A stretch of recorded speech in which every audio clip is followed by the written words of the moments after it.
Olá pessoal, estamos começando mais um programa Raízes do Comércio. E antes de mostrar o nosso convidado, queria pedir a você para se inscrever em nosso canal CDL_Aju. Hoje, um dia muito especial.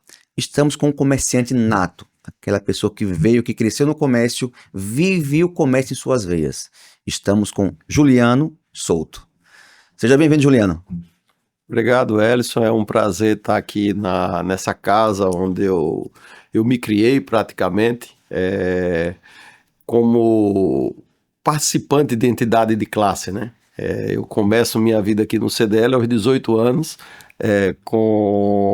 participando aqui com os líderes do comércio sergipano naquela época. Então, é uma felicidade muito grande e parabéns a você por essa iniciativa de ter esse canal de troca de experiências aqui dentro do CDL Aracaju.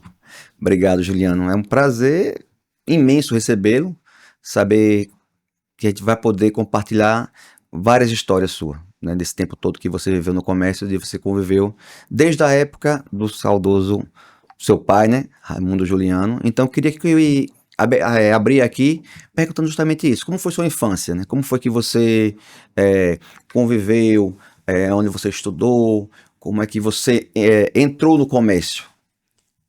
Na verdade, a nossa geração, que é um pouco antes da sua, né? Nós tínhamos realmente um hábito de que os filhos eles deveriam seguir a profissão dos pais. Era quase que uma tradição. Isso muito no comércio era muito forte, mas em outras atividades também. Então a minha chegada no comércio, ela é essa decisão quase que natural de você acompanhar os seus pais nas férias escolares, até mesmo complementando um pouco a atividade de meu pai.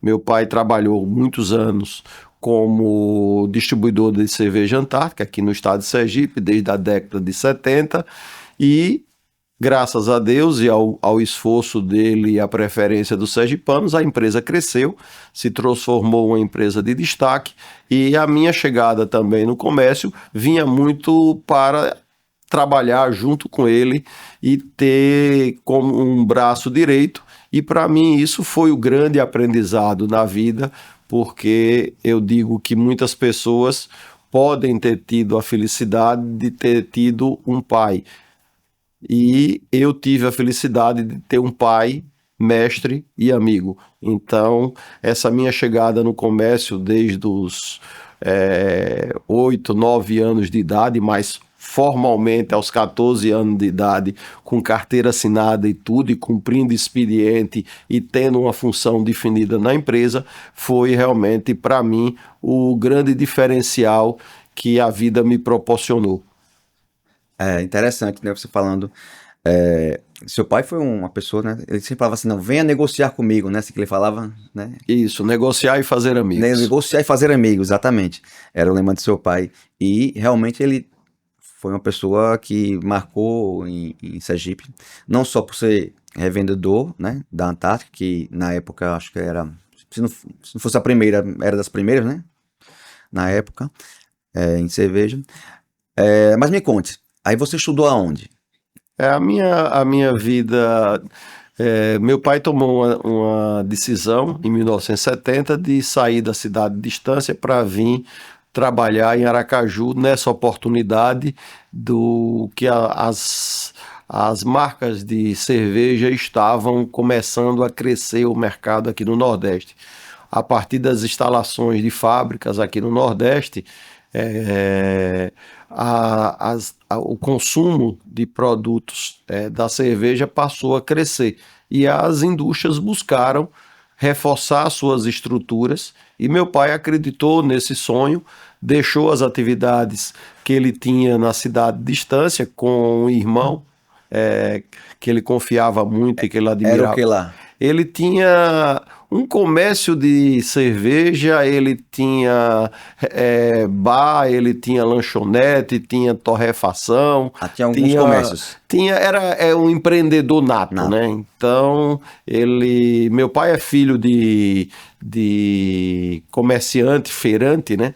E disso, a família é muito grande, ele resolveu empreender sozinho, foi trabalhar numa empresa lá à distância, que era era uma atividade que chamava Caixeiro Viajante. Sim. Caixeiro Viajante, o atual representante comercial, ele foi trabalhar nessa empresa, mas sempre com espírito empreendedor. Ele buscou o seu próprio caminho, fazendo empreendimento lá na cidade de Estância. Em 1970, ele toma essa decisão de deixar esse porto seguro lá à distância e se mudar para Aracaju atrás desse sonho de ser distribuidor da Antártica. Corajoso, né? Ele conta que quando ele chegou aqui, praticamente não...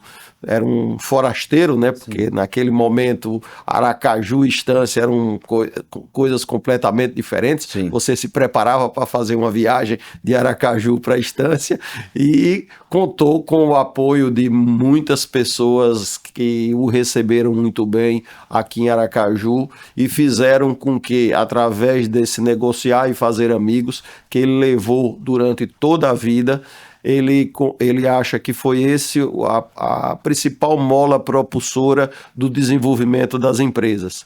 Sempre negociando e fazendo amigos, onde ele faz uma reverência muito grande a esse ato de você negociar, mas você sempre ter em mente o propósito de unir amizade com amigos. São muitas pessoas que ele se refere no livro que ele deixou pronto, onde ele reforça muito esse senso da negociação e da amizade como molas propulsoras para um crescimento de longo prazo.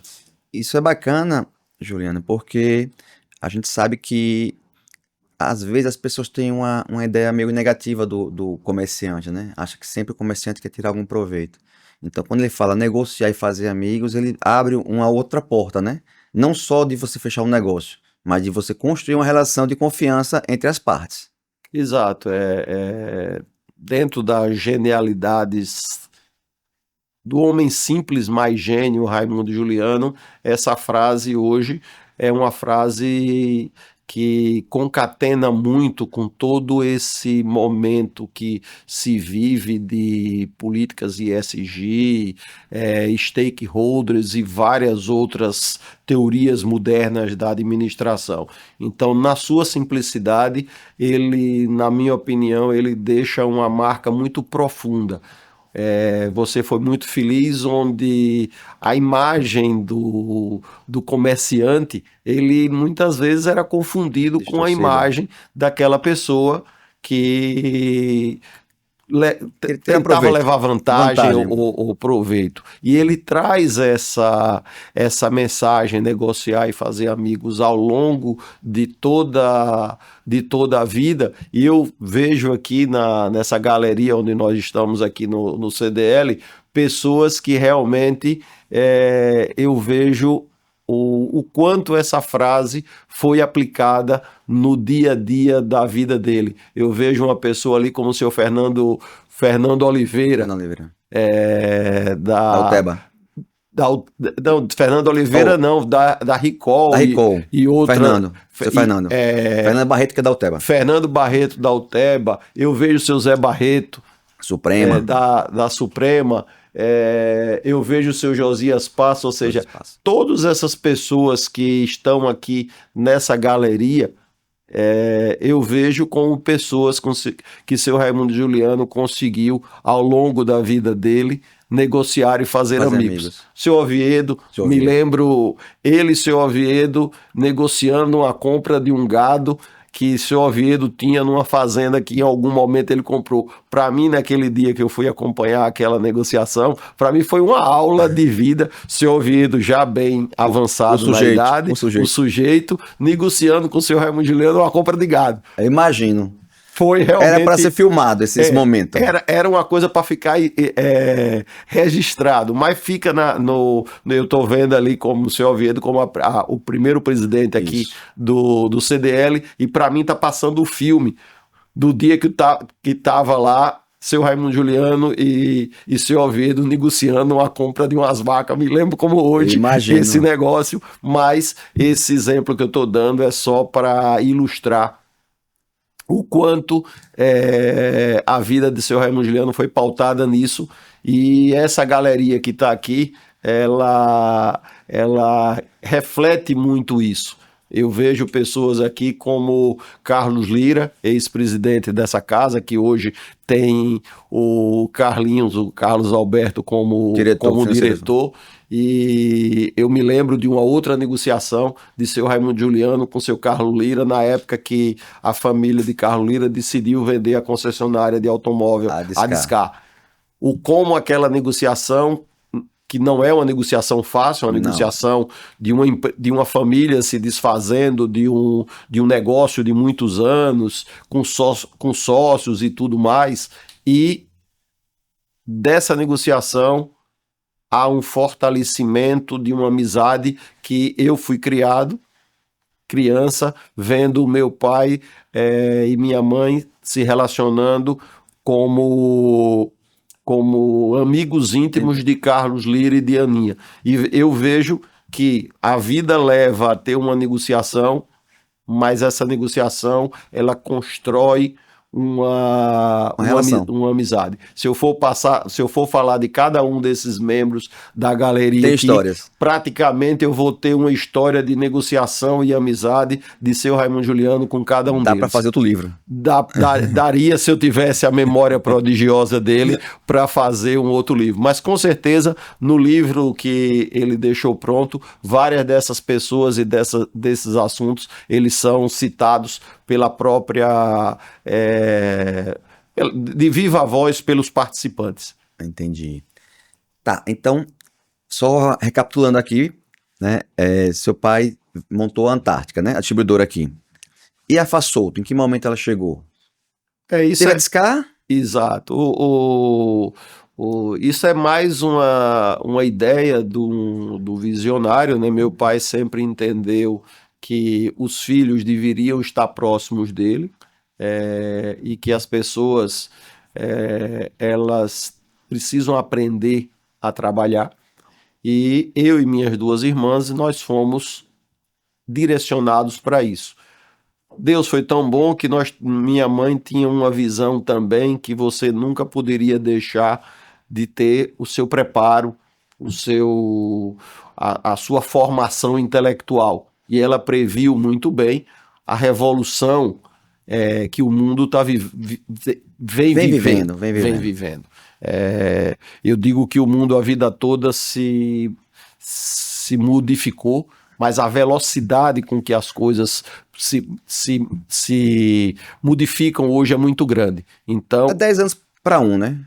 Acredito eu acho que a gente em um ano vive 10 anos do passado. Eu imagino isso. Se você for pensar quantos anos demorou para sair do rádio para a televisão e quantos anos você sai do Google para o ChatGPT, é uma coisa absurda a velocidade da mudança. E esse sentimento de minha mãe de unir o trabalho com o preparo intelectual, isso garantiu para a gente que a gente possa ter a base para ficar evoluindo nesse processo. Então, ele teve uma visão que nós não poderíamos estar os três irmãos numa única atividade. Para ele seria muito cômodo, sim, ter os três irmãos numa mesma atividade, mas ele entendeu que deveria fazer outras investidas para não perder aquilo que era a essência dele, que era um homem de empreendedorismo. Sim. A vida de seu Raimundo Juliano foi uma vida de empreendedorismo. E isso fez com que ele diversificasse as atividades, ou seja, capitaneasse a diversificação das atividades, e a Fassolto, ela vem disso. A Fassoto começa como transportadora farinha solta, porque a atividade de cerveja, ela envolve a atividade de vender, mas envolve a atividade de transporte. Então ele teve essa visão que nós poderíamos também desenvolver a atividade paralela de transporte. Por essas coisas da vida, nós entendemos que nossa afinidade era muito mais com comércio do que com transporte. Não é que a gente não continue fazendo transporte e passamos a atuar no segmento de atacado distribuidor. Teve a oportunidade de entrar num ramo diferente, que foi a parte de comércio de veículos, através da Discar, e também tivemos uma participação numa área, na época que a sua família atuou, que era a área de materiais elétricos, essa coisa toda. Exato. Que era a elétrica.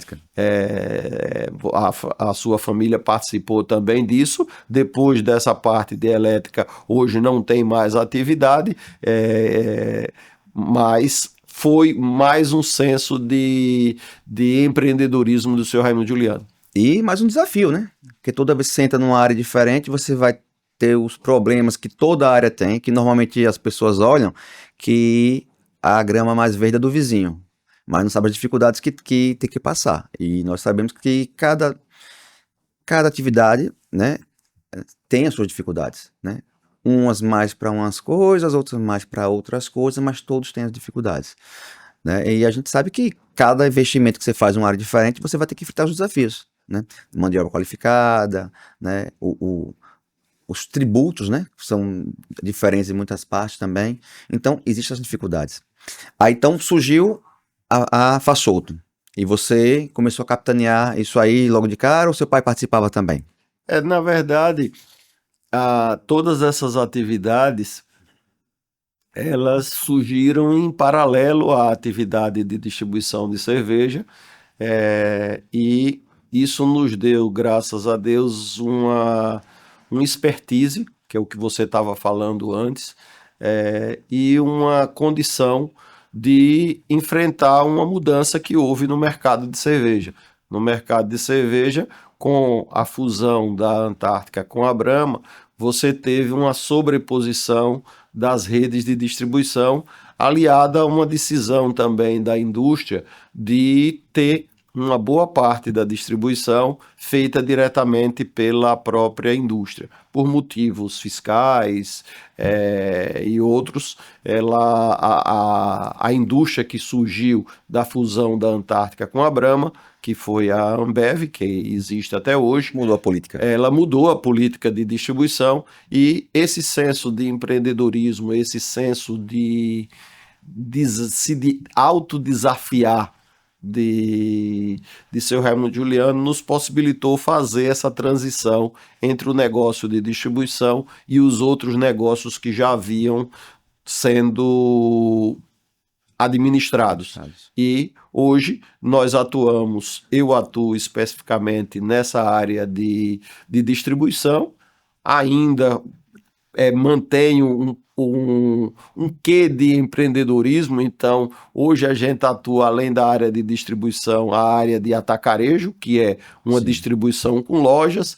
Temos também a atividade de comércio eletrônico, oferecendo ao consumidor e ao comerciante uma outra via de abastecimento.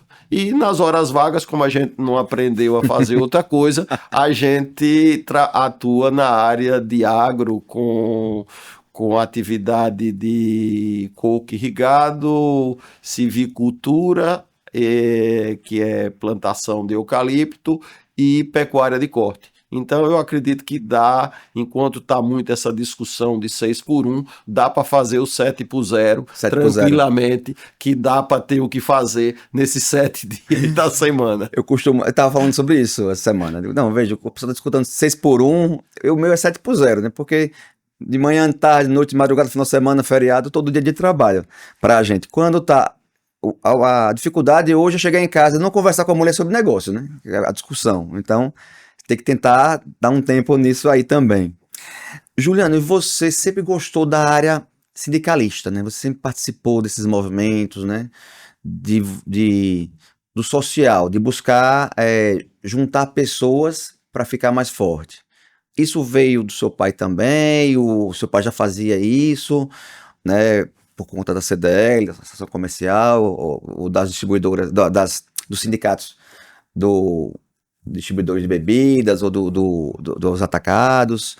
Ou isso é mais seu, você que gosta de participar? Me conte um pouquinho disso aí. Vai parecer meio redundante aqui É dele. na entrevista, porque praticamente eu tudo que eu possa falar, eu vou falar que eu herdei. Sim, Até porque esse é um tema na minha vida que eu resumi simplesmente em honrar um legado. Não dá para você tentar fazer nada muito diferente do que o seu líder, mestre fez, porque você tem um desafio muito grande que é honrar o legado. Então, essa minha participação em entidade de classe nada mais é de que seguir os caminhos de seu Raimundo Juliano, através de uma participação saudável numa entidade de classe. O que é que eu chamo de uma participação saudável? É uma participação onde você tem um desapego. Você entre numa entidade de classe para servir sim, e não para se servir. exatamente. Então, esse foi o lema que eu aprendi em casa com o seu Raimundo Juliano, de que você deve estar junto com os seus até concorrentes, Sim, você deve estar junto com colegas de negócio, porque ali está a fonte do conhecimento e a possibilidade de atividades em conjunto, exatamente. troca de experiência, Fortalecimento, fortalecimento do setor setor, exatamente. e, muito principalmente, o fortalecimento de ideais. Porque numa entidade de classe, os seus ideais podem ser transmitidos para outros e, como diz um ditado bem antigo, um sonho sonhado sozinho continuará um sonho, Sonho. e um sonho sonhado em conjunto pode se transformar pode virar uma grande transformação ou uma grande realidade. Então, a nossa participação de entidade de classe é dessa forma, é uma participação onde a gente está para servir e para unir e para contribuir com o fortalecimento das nossas empresas, óbvio, mas também do setor em que a gente atua. Então, isso é a função da CDL, né? Como uma entidade de classe, procurar unir os lojistas e a gente ter uma voz mais forte, uma voz mais firme, não para brigar, né? Mas para conversar, discutir e procurar soluções. Um lojista sozinho não consegue fazer muita coisa, mas se estiver atrás junto com outras empresas, se fortalece e consequentemente consegue ter uma voz representativa aos governos, né? Que a gente precisa tanto. O CDL é um exemplo disso. A sua chegada aqui no CDL, você que vem de uma família também muito tradicional no mercado de comércio daqui de Sergipe, hoje atuando também em outras áreas, mostra o quanto é importante o papel do CDL, em cada momento com o papel. Eu lembro muito o quanto foi importante para o fortalecimento do comércio o SPC. Sim. No Na época não existia momento, cartão de crédito, né? você não tinha outra forma de De vender, vender. e o quanto o SPC foi um suporte, como é até hoje, Ainda, logicamente que com as devidas mudanças, mas o quanto naquela época o SPC foi importante. As ações que o CDL faz em conjunto, como essa que eu estou tendo a felicidade de saber que vocês estão desenvolvendo do incentivo ao Natal, Exatamente. É um momento muito importante. As entidades e o poder público vêm fazendo já um trabalho muito constante nessa divulgação do Natal, e o CDL, junto com o apoio do Sebrae, se agrega a essa iniciativa para fortalecer o comércio local. Local. Isso é uma atitude que mostra a sua capacidade de liderança aqui no CDL, o apoio da sua diretoria, porque as mudanças elas vão acontecendo e a entidade ela precisa entregar serviços palpáveis, serviços que gerem valor para os seus associados. Esse é um sentido também muito importante de um associativismo, ou seja, aquela junção de forças que, como você muito bem, sai muito da polarização que está tão na moda hoje É muito para uma união com coisas que sejam de interesse comum. comum. Então eu parabenizo a você, a diretoria, por essa iniciativa de completar todo esse evento, essa movimentação que tem sido feita Natal de Luz e Prêmios. com a campanha de Natal de Luz e Prêmios, que vai com certeza fortalecer o comércio sergipano nesse momento, que é um momento propício para vendas, mas como hoje o dinheiro é muito virtual, Exato. ele pode migrar para a área A, a área B ou a área C. Então, essa iniciativa do CDL está de parabéns aí, tanto a você que está capitaneando, quanto a sua diretoria, por estar oferecendo ao comércio sergipano mais essa oportunidade de agregar vendas. Obrigado, Juliano. Esse é um projeto que a gente começou, nunca teve em Aracaju, feita pela CDL, nunca foi feita. Para dar prêmios, né? Sortear prêmios. A gente vai sortear um BYD, 0 km, né? Uma moto Pop 110 e 5 vales compras de R$ 1.000.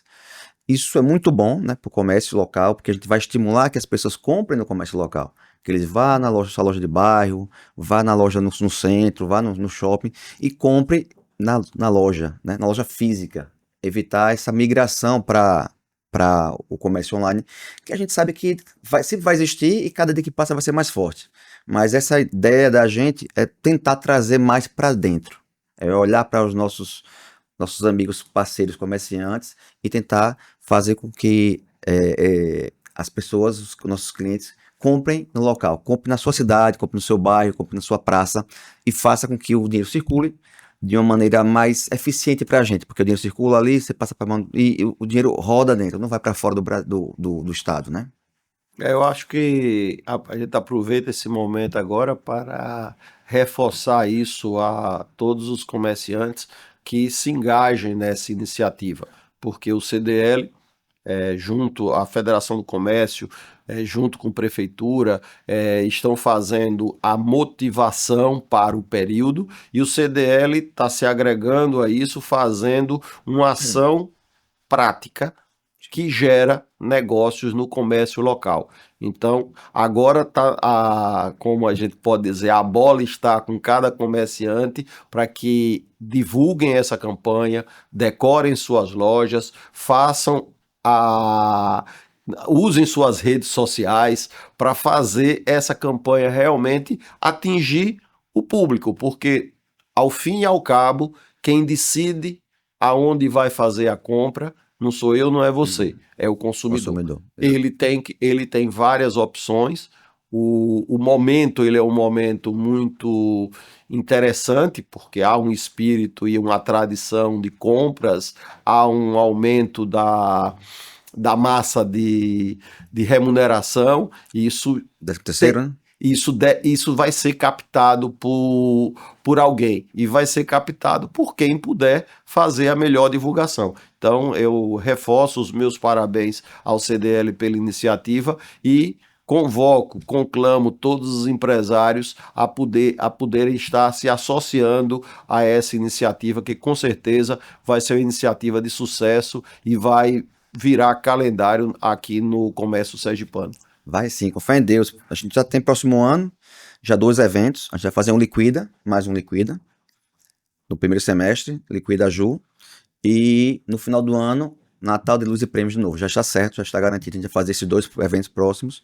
Então a gente está tentando montar um calendário fixo para que não haja, né, que as pessoas já saibam que vai existir. E aí depois vamos ampliando aí de acordo com as situações, né? Com o que ocorrer. Mas a gente tem algumas ideias, algumas propostas interessantes. Juliano, me conte. Aí você casou, tava na solto? Já não, né?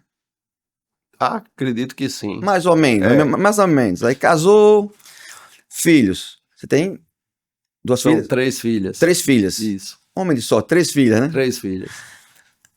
Trabalham com você, já tá nos seus passos, resolveram cada um tomar um rumo diferente, cada uma tomar um rumo diferente. Como é que foi? Me conte aí, essa curiosidade. O processo geracional, ele já é um processo que você tem que ir se adaptando, né? Então, diferentemente da iniciativa de seu Raimundo Juliano, nós decidimos que as filhas elas deveriam pensar no que é que elas deveriam se desenvolver. E graças a Deus as 3 elas tomaram as suas decisões e têm suas atividades profissionais independentes. Uma a mais velha, Fernanda Maria, ela é médica oftalmologista, pós-doutorada, essa coisa toda na parte de retina.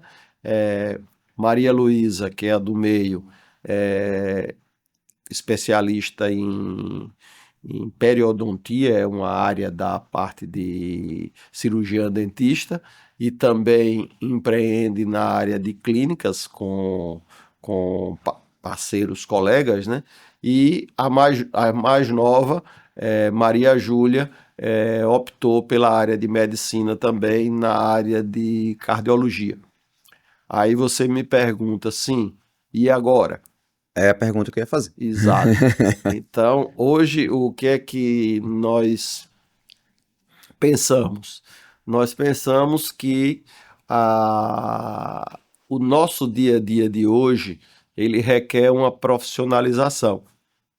As atividades, elas, cada dia, elas estão mais tecnificadas.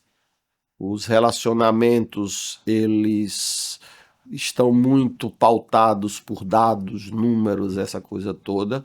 E uma empresa de porte médio como a nossa, que para Sergipe é porte médio, mas para nível Brasil é porte pequeno, ela precisa entregar aos seus parceiros uma estrutura minimamente profissional Profissional. e que possa dar ao dinamismo necessário ao mundo de hoje. Só que a gente precisa fazer isso sem perder o que eu chamo lá internamente, e me desculpa a expressão, de cheiro de dono. Porque A o, essência. a essência ficou até o nome mais bonito, talvez eu mude. Mas a gente fala muito lá na Cheiro de empresa dono. nisso, cheiro de dono. O dono, a gente lá na empresa tem o fale com o dono, Sim. porque a gente acha que essa palavra dono, essa presença física, ela não é dono no sentido pejorativo da palavra. Dono no sentido pejorativo é daquela pessoa que vive às custas daquele negócio. O dono é aquela pessoa que tem aquilo no seu coração, porque muitas decisões, por mais técnica que você tenha, por mais método, processo, muitas decisões vão estar no seu coração, Sim. na sua vivência com aquele grupo de pessoas. É isso que lá na empresa a gente chama de cheiro de dono. O pessoal do passado já dizia de uma forma que o olho do dono é que Engorda o engorda gado, o né? gado. Eu tento evoluir nesse negócio e dizer o seguinte: não, Os processos, a profissionalização é que garantem a perpetuidade da organização. Mas isso não pode perder essa expressão Cheiro não de dono. muito adequada, chamada cheiro de dono. Então, hoje lá na empresa, a gente tem essa presença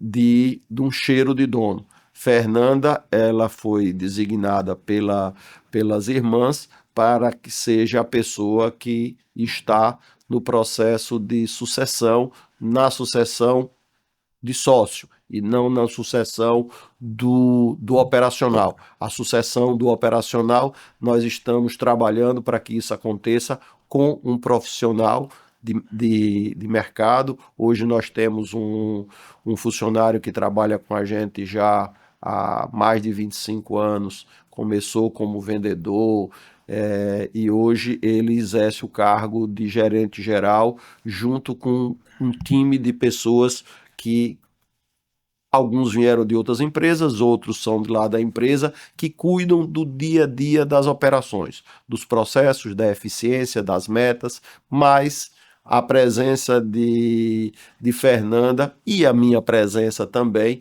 mantém esse diferencial que eu chamo de cheiro de dono.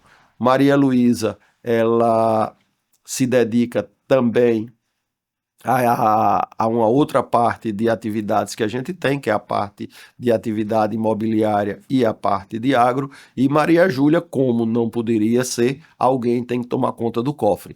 Então, Maria Júlia, ela é a pessoa que nos orienta e que nos dá puxão de orelha de assim, no outro também, porque nós precisamos, no final das contas, fechar como disse o Raimundo Juliano, negociar e fazer amigos. Não pode ser fazer amigos só, tem que negociar, e um dos princípios da negociação é que ela tem que ser uma negociação ganha-ganha. Então, exatamente. Maria Júlia é a nossa guardiã do dia a dia. É quem controla a corda, né? Se estica a corda, ela puxa a corda e vai controlando. É via de regra, ela só puxa a corda. Mas é porque a gente é meio desarrumado. Mas não é, porque assim, às vezes você vê uma oportunidade de negócio, né? E às vezes a oportunidade de negócio, o cavalo passou, selado. Se você não pular naquele momento, você vai perder o cavalo. Mas eu aprendi muito que em cima da divergência, você constrói consensos muito interessantes.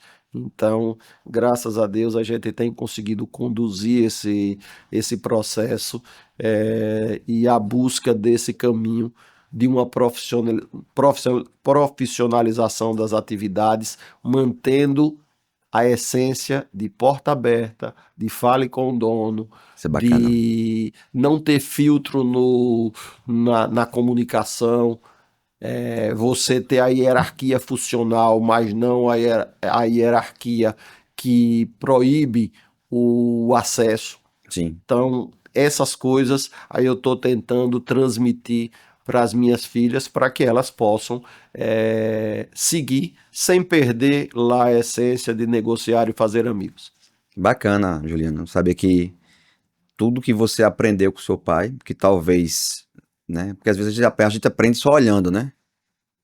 Não sei se com seu pai foi assim, você observava ele e entendia como ele agia, da maneira que ele agia, e captava, mas a gente percebe que você é muito didático, né? Você está fazendo isso de uma maneira mais profissional, até porque hoje os recursos são melhores também, né? Hoje tem internet, antigamente era mais complicado, você conseguia um livro, então hoje você consegue, as informações são muito mais na mão, então, mas que você está conseguindo administrar isso de uma maneira muito tranquila, né? Cada um no seu papel e daí para frente. Parabéns. Estamos tentando. Como eu digo, honrar o legado de seu Raimundo Juliano. Se eu conseguir transmitir para a próxima geração um pouco do que eu aprendi, eu acho que eu cumpri o meu papel. Como é que você analisa hoje o centro da cidade? A gente conversa com muitos comerciantes, né?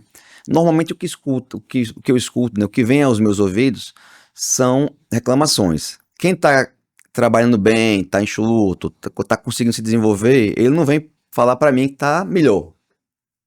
Agora, o que não tá muito bem, o comércio não tem jeito, ou tem que mudar. Na sua visão aí, que você tá próximo do centro ali, né? E tem uma visão macro das negociações de que acontece em Sergipe. Você acha que o comércio local, ele tem jeito, ele ainda é pujante, ele vai para frente, ou você acha que daqui para frente a tendência é diminuir? Na verdade, eu estou no centro, né? Nós nos instalamos ali no bairro industrial, na década de 80, meados da década de 80, 90, onde nós estamos hoje. Uma parte era uma transportadora, outra parte era uma antiga fábrica de leite de coco Cossil, de seu Luciano Nascimento. Então, literalmente, ali era uma área industrial. A outra área que nós temos lá, ela era a garagem da empresa Senhor do Bonfim. Em frente era a Sergipe Industrial, que hoje é o shopping. Então, o que eu digo do centro é o seguinte: nem tentar reviver o passado, nem tentar deixar que o futuro nos guie.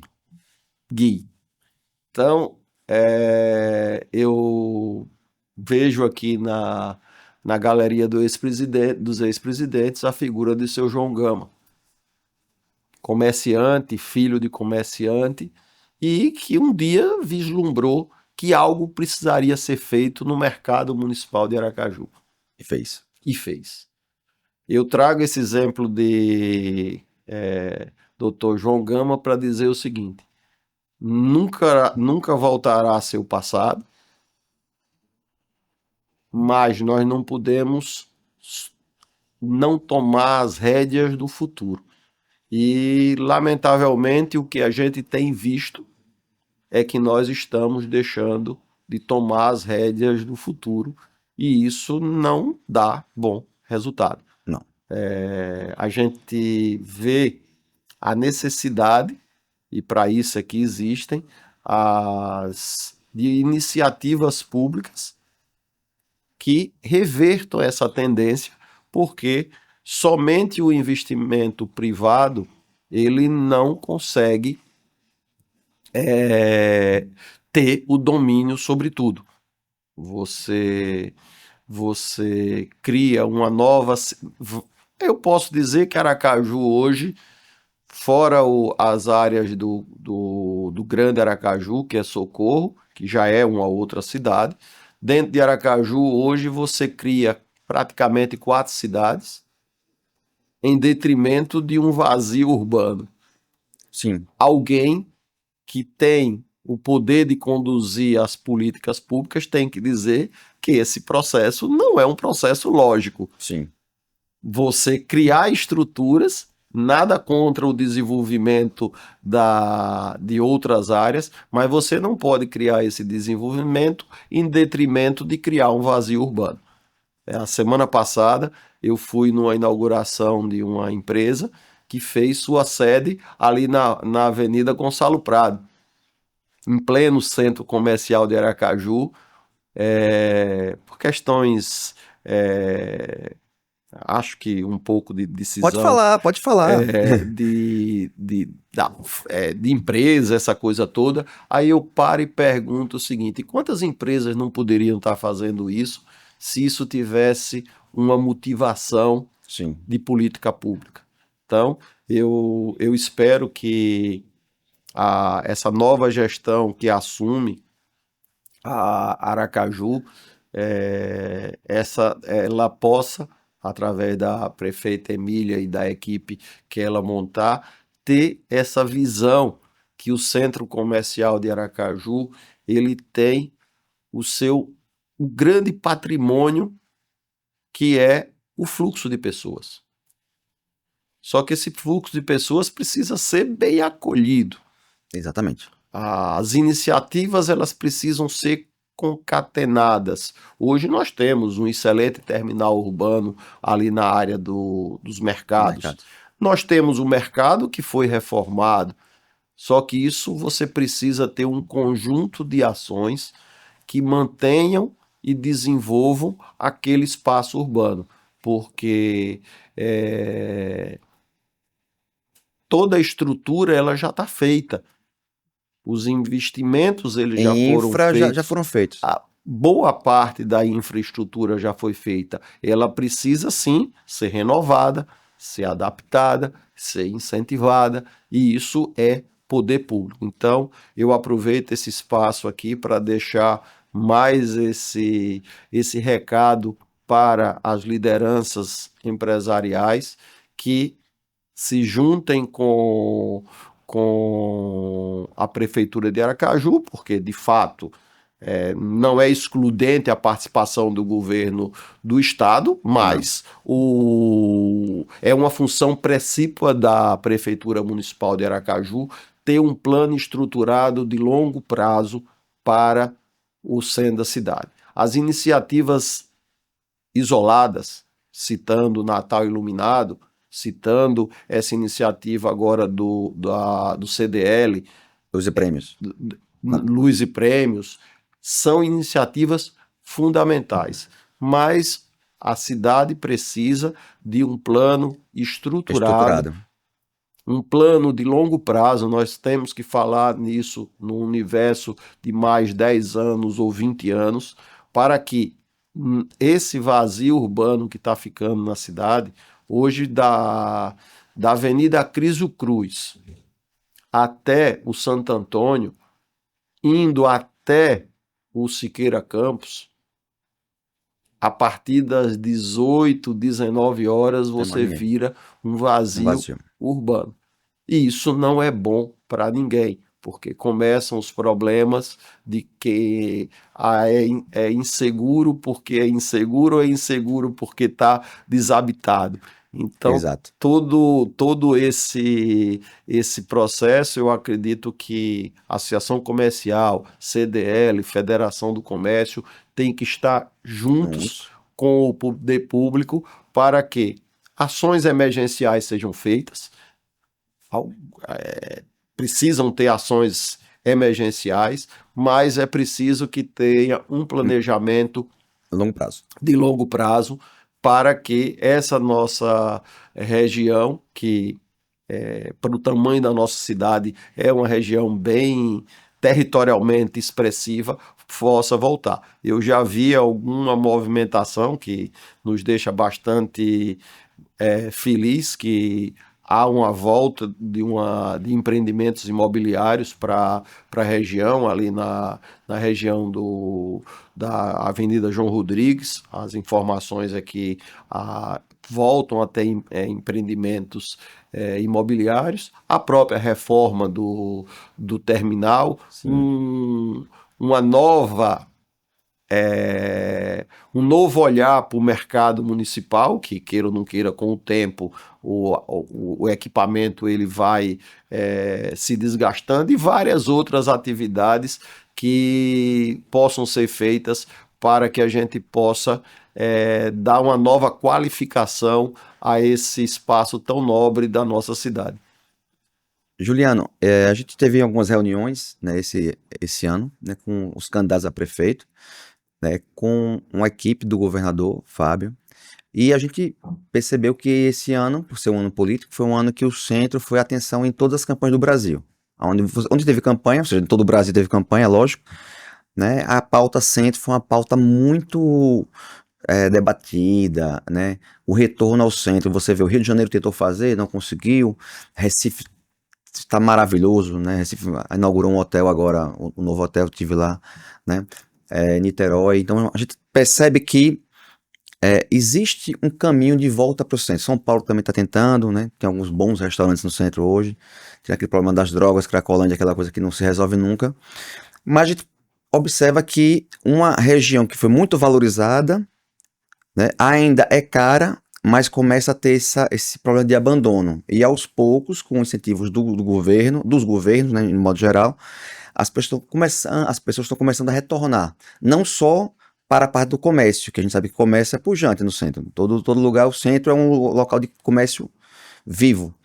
Mas a questão é depois das 18 horas, ou depois das 19 horas, depois das 20 horas, que vem aquele ambiente vazio, sem, com talvez pouca iluminação ou não, mas aquela sensação de segurança. Observamos também que existem projetos maravilhosos. Se Emília ou Fábio co- colocarem em prática o que eles pensam, eu tenho certeza que o centro vai voltar a ser pujante. Mas para o centro voltar a ser o que ele era, como você falou, é muito difícil, mas não pode ter só loja, porque a loja já tem. Ele tem que ter outras áreas, né? Um cinema, tem que ter academia, tem que ter farmácia, tem que ter restaurante, tem que ter uma vida noturna para que essa vida noturna estimule a rotatividade de pessoas em um horário extra. Por que não abriu? Você acha que abrir o centro num horário alternativo hoje seria praticamente impossível, né? Hoje. Mas daqui a 5 anos, igual a Camboriú. Camboriú, você vai lá às 7 da noite, 8 da noite, o centro tá pujante, tá todo mundo passeando, em balneário. Ah, porque lá é seguro? Sim, mas lá eles abrem até mais tarde. Se o comércio ficasse aberto até as 20 horas, você acha que ia ter mais fluxo, ia mudar um pouco aquela filosofia de 6 horas fecha a loja e vamos embora porque tá escuro e que eu tenho que ir para casa. O que você acha com relação a isso?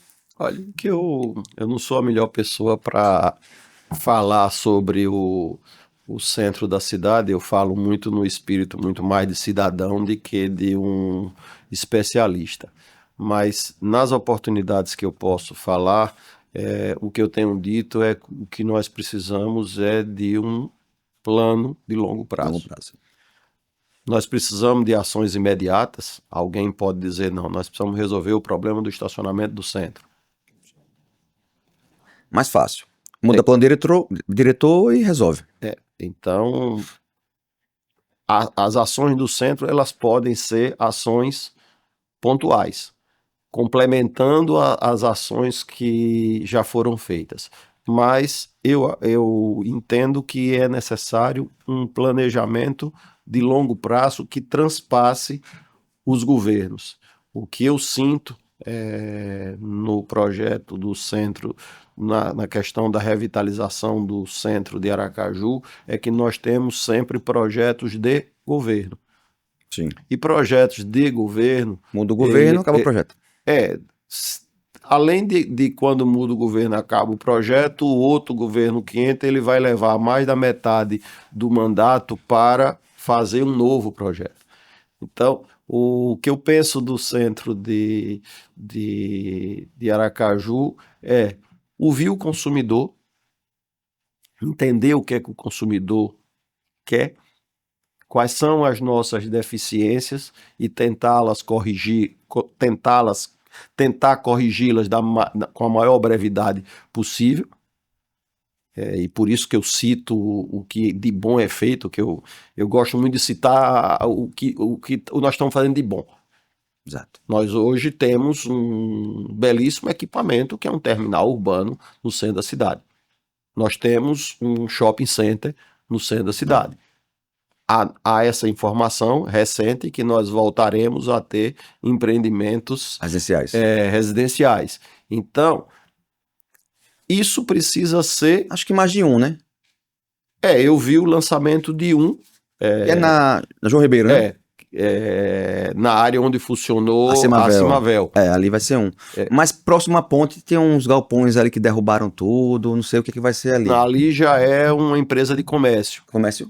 Ali já é uma empresa do setor de atacarejo. Gigante, né? Então, o grande potencial do centro é isso, até porque Aracaju, falando de novo como cidadão, nada como técnico, nós temos uma característica bastante interessante.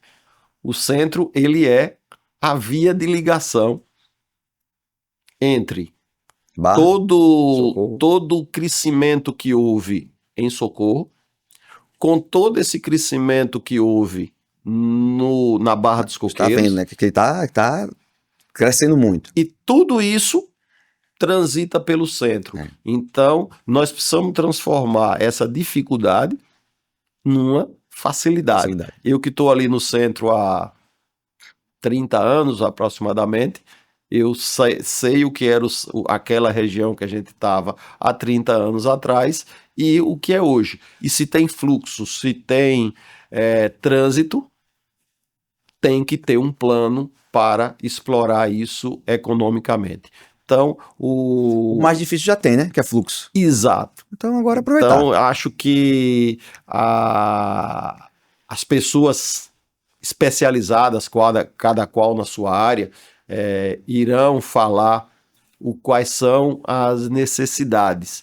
Mas, na minha visão, nós não estamos avançando muito por falta de um plano de longo prazo. Concordo. Eu acho que se você hoje perguntar e trouxer alguém aqui, o que é que será o centro de Aracaju em 2030 ou 2040, eu acredito que nós não vamos ter essa resposta. Não vamos ter, não. Então, quando você não tem um plano de longo prazo, você tem ações que muitas vezes se frustram, porque as ações elas não são concatenadas. Então, tem que ter uma relação entre as ações para que você consiga fazer por partes, né? Por partes. Cuidando do emergencial, naquela... Mas com olhar para o futuro. Mas sempre olhando num plano de longo prazo. Porque senão você passa a ter ações que não são... Você faz os investimentos e depois você tem aquela sensação de que aquele investimento não teve aquele retorno. É porque um investimento ele precisaria estar concatenado com um conjunto de ações. Então eu espero que a gente realmente, enquanto sociedade aracajuana e sociedade sergipana, capitaneado pelas entidades de classe, coloquem esse tema como tema principal de planejamento de longo prazo, independente das discussões daquelas ações emergenciais do dia a dia. Para quem não sabe, né, eu nasci no centro. Eu nasci e cresci no centro. Meu pai tinha uma loja embaixo e a gente morava em cima. Na Avenida Carlos Firpo. Carlos Firpo, exatamente. E aí eu nasci ali, meu pai teve uma loja na Rua de Jeru primeiro, depois foi para Carlos Firpo e aí eu cresci em cima ali, vendo toda aquela movimentação à noite, meu irmão mais velho andando de bicicleta na rua, e aí foi indo. Fazendo compra no Paz Mendonça. Exatamente. Na Uteba, comprar bola de gude, na Uteba, bola de gude. Exatamente. Juliano, você trouxe aqui 2 livros, queria que você falasse um pouco desses livros aqui. Você é escritor também? na realidade, entusiasta? Na realidade, eu trago aqui, que eu tenho certeza que você já tem o exemplar, eu trago aqui para deixar no acervo do CDL o livro de seu Raimundo Juliano, que foi a iniciativa que ele fez aos 87 anos de idade, numa visão que ele teve de que não iria fazer um livro aos 80 e sim aos 87. Então, nesse livro aqui, esse livro tem além de ter uma lição, ele tem um simbolismo que mostra a vida completa de seu Raimundo Juliano. Então eu sei que ele ficou muito feliz quando ele construiu esse material com uma sobrinha afilhada dele, que coincidentemente, para manter a tradição, se chama Juliana também, e deixou esse o que eu chamo de um manual de instruções. Esse aqui, de fato, é um livro que traz o aprendizado, traz o ensinamento. Ele contou as histórias para ela e ela foi...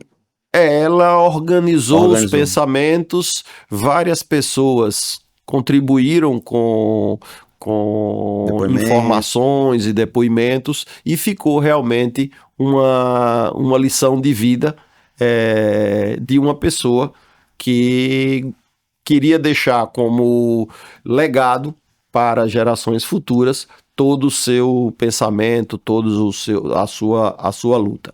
Como eu disse que o meu objetivo de vida é honrar o legado, eu digo, olha, para fazer isso aqui eu não consigo não. Mas como eu tenho um hábito de leitura, advindo de minha mãe, e usando a tecnologia, eu comecei a fazer uma troca de experiências com o nosso time interno, porque eu sempre me preocupei muito e sempre tive como pensamento de vida formar um time de pessoas que trabalhassem com a gente.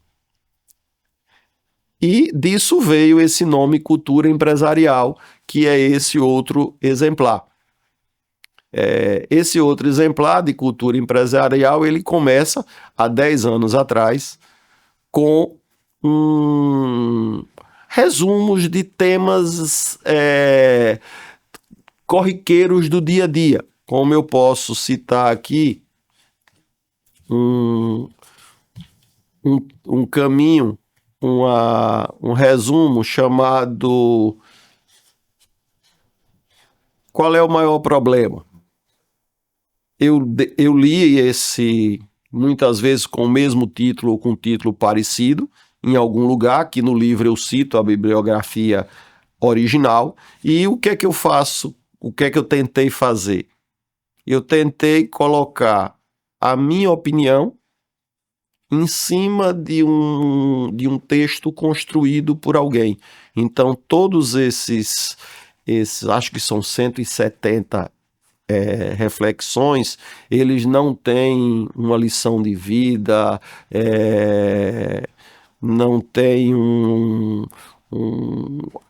nada que aqui esteja falando de Juliano César ou de Juliano Souto. Aqui eu estou simplesmente tentando transmitir para as pessoas alguma coisa que eu li, que eu presenciei, que eu pensei. Refletiu e emitiu uma opinião. E emitir uma opinião. Então, ele não é um livro que é uma sequência. São textos. Esse livro ele foi organizado por minha filha Fernanda, com o apoio de um profissional, que é Márcio Rocha, que é jornalista. E esse livro ele está dividido em empreendedorismo e gestão, associativismos e política, e algumas reflexões de ordem pessoal, que é a menor parte. Então, eu tenho um que eu gosto muito, que é na área do pessoal, que é a interpretação que eu faço de uma passagem do Evangelho chamada Filho Pródigo. Sim. Eu, como filho, estou tentando aqui expressar um pouco do que é que eu acho que é um filho pródigo. Mas, de fato, esse livro, ele tenta compartilhar com pessoas normais textos do meu dia a dia de empresário. O que é ter uma gestão à vista, o que é ser o malvado do escritório. Então, são textos pequenos, de fácil... Maria Júlia. Maria Júlia, a malvada do... Eu vou mostrar para ela essa filmagem. A gente tenta simplesmente traduzir numa linguagem coloquial um ou mais assuntos que sejam de interesse de todos. Alguns aqui, inclusive, já passaram, que foram escritos em momentos, quando, por exemplo, tem um título aqui chamado A Esperança Venceu, que foi escrito na época que houve a vitória do Bolsonaro, há 6 anos atrás. É isso. Coincidentemente, agora na eleição de Emília, eu me lembrei desse texto e publicou um artigo. Publiquei novamente uma reflexão e me remeti a esse aqui, A Esperança Venceu 2. Aqui a gente fala um pouco sobre reforma tributária, que é um tema que está muito complexo, né? Em discussão. O que nós falamos anteriormente, a questão de você ser executivo ou você ser dono. Então, aos 60 anos eu resolvi, com o apoio de Fernanda e o apoio técnico de Márcio Rocha e o incentivo de algumas pessoas de rede social, como Josailton, Antônio Garcia e outros que ficam me provocando. E aí, o que é que vai sair essa semana? Aí essa semana saiu uma reflexão sobre 6x1, 6x1. ou 4x3, ou 5x2, aí ou 7x0. Ou 7x0. Aí eu brinquei que esse placar não vai adiantar nada enquanto você não resolver os custos incidentes sobre a remuneração e a baixa produtividade da nossa economia. Daqui a pouco você vai ser 0 por 7 e não vai resolver o problema, porque a nossa essência, o problema nosso é a baixa produtividade e a alta incidência de encargos sobre a folha, ao meu ver. Então, esse livro nada mais é de que é isso. Os dois, eles têm um cunho social, eles têm uma renda 100% destinada para uma instituição de caridade. Aqui é para uma entidade Servas do Espírito do Santíssimo Sacramento, salvo engano, que é uma entidade lá do Santa Maria, e esse aqui para o Externato São Francisco de Assis. Todos eles podem ser adquiridos no façoto.com, e nós teremos o máximo prazer de que as pessoas possam tanto aprender no livro de seu Raimundo Juliano, como refletir nesse livro de cultura empresarial. O livro Cultura Empresarial não tem pretensão nenhuma de ensinar nada, e sim compartilhar pensamentos. E, ao mesmo tempo, se não gostar muito do livro, vai estar ajudando uma entidade filantrópica que precisa. Então eu aproveito esse momento aqui também para fazer essa divulgação e deixar esses 2 exemplares aqui no CDL, já lhe parabenizando e a sua diretoria por essa iniciativa de estar dando uma nova cara a esse prédio, mantendo a estrutura aqui no centro da cidade, para que a gente dê o exemplo para o poder público. Olha, o exemplo tem que partir de nós. O centro é viável, o centro é pujante, só precisam de iniciativas. Obrigado, Juliana, pelo livro. Muito honrado por poder receber isso e escutar essas histórias todas, né? Tão bacana. Uma história que realmente eu vejo que seus olhos brilham quando você fala, que eu acho que é feito com muito carinho, com muito amor. E isso conta muita história. Com relação a 6x1, 7x7, 0x7, eu sou a favor a hora, né? Você trabalhou a hora que ele quer, né? Quantas horas, né? Igual aos Estados Unidos, você trabalha quantas horas? Porque facilita, né? Se for para flexibilizar, vamos flexibilizar tudo. Veja, você quer trabalhar quantas horas por dia? Eu quero trabalhar tantas horas. Por que esse negócio tá obrigando? Eu acho que antigamente, talvez eu possa estar enganado, mas antigamente a CLT, né, a normatização, veio para evitar abusos. Hoje, eu acho que as pessoas têm muito mais conhecimento de tudo, né? Hoje está tudo online, né? Antigamente as pessoas não sabiam o que acontecia, não sabiam como é que era. Hoje você vai no celular, você procura informação, você sabe seu direito, sabe seus deveres. Então, se for para fazer isso, eu acho que é melhor contrato entre pessoas, né? Entre empresas, empregados ou pessoas. Talvez seja uma solução, não sei. Mas eu acho que vamos ver o que vai dar isso para frente. Eu acho que tem uma discussão bem interessante. Falando seriamente, existe um projeto, já deve estar sendo protocolado por esses dias, buscando realmente esse equilíbrio, porque no pano de fundo disso tudo existe uma coisa que as pessoas não estão falando, que são os 2 Brasis, né? Se busca com muita justiça conceder direitos, Sim. Mas a gente esquece que existe uma economia chamada do mundo real. E, de fato, a gente observa, e cada um, eu não preciso citar nominalmente, mas todos vão saber do que eu estou falando, que há uma precarização do trabalho através da informalidade. Sim. Utilizando artifícios tecnológicos de que eu não contrato você e sim você contrata a minha plataforma. e isso vem criando muitos problemas. Eu queria saber como é que vai ser a Previdência daqui a alguns anos. Não precisa, ela já tá, Deficitária. ela já voltou para o déficit, até porque eu volto a dizer, nada contra você criar o benefício, mas na realidade você precisa ter alguma coisa que seja includente e não excludente. Tem que E ser o, ben- responsável, né? e o benefício por si mesmo, ele vem gerando esse elevado nível de informalidade na economia brasileira, e essa informalidade ela cria uma desigualdade muito grande, porque a estrutura e alguns precisam pagar a conta.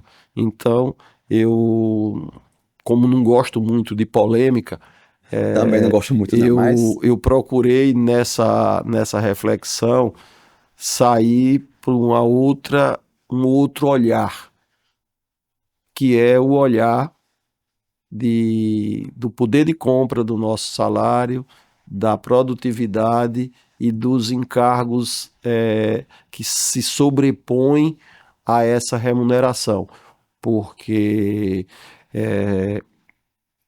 a gente precisa enxergar a economia como algo que, se não for de uma forma, ele começa a acontecer de outra forma, com o aumento exponencial da informalidade. Então, que nossos líderes, que têm realmente o poder de pensar esses temas, entendam que os benefícios sem uma contrapartida, eles podem ter um efeito muito desastroso no longo prazo. exatamente. Juliano, queria agradecer aqui a sua presença, né? Foi muito bom conversar com você, participar sua história, né? A nossa pequena audiência ainda, mas vai ser bem grande daqui a uns dias, né? E dizer que isso vai ficar perpetuado, né? Vai ficar nas nossas redes, então isso aí vai ser para todo o eterno mundo. Então essa é a ideia da gente, poder trazer empresários aqui para contar as histórias, contar a sua vivência, como tudo aconteceu. E isso servir de exemplo, assim como esses dois livros são exemplo. A gente tem um exemplo assim, mais resumido, para que as pessoas possam ver e se inspirar em ideias, espelhar em coisas que já aconteceram, em coisas que estão acontecendo e, quem sabe, deixar de ser funcionário, montar seu negócio e progredir, né? Prosperar, vamos dizer assim. Queria deixar aqui uma lembrancinha da CDL, certo? Uma canetinha. Muito obrigado. Queria pedir aos nossos seguidores que, por favor, compartilhem esse vídeo, se inscrevam CDL_Aju e no Spotify também, CDL Aju. Clica no sininho também, tô ficando bom nisso, viu, Fábio? Clica no sininho para quando sair o novo vídeo, vocês já receberem o aviso. E o like, para ficar mais conhecido. Juliano, obrigado pelas histórias, obrigado pelas ideias e conte sempre com a gente. Muito obrigado, Elcio. Parabéns aí você pela essa iniciativa, que é um exemplo de renovação, mas uma renovação com responsabilidade, que está aqui nessa sua gestão no CDL, dando o máximo para que essa entidade possa estar sempre protagonista das lutas do comércio sergipano. E muito feliz em ter tido essa oportunidade de conversar tecnologicamente com os nossos amigos comerciantes e amantes do empreendedorismo. Então, é aproveitar a tecnologia para a gente poder ter uma conversa assim simples, agradável, do nosso dia a dia. Então, estou sempre à disposição e negociar e fazer amigos. Negociar e fazer amigos. Conversamos hoje com o Juliano César da Fassolto, empreendedor nato. Esperamos vocês na próxima terça-feira, 8 da noite, no Raiz do Comércio. Até lá!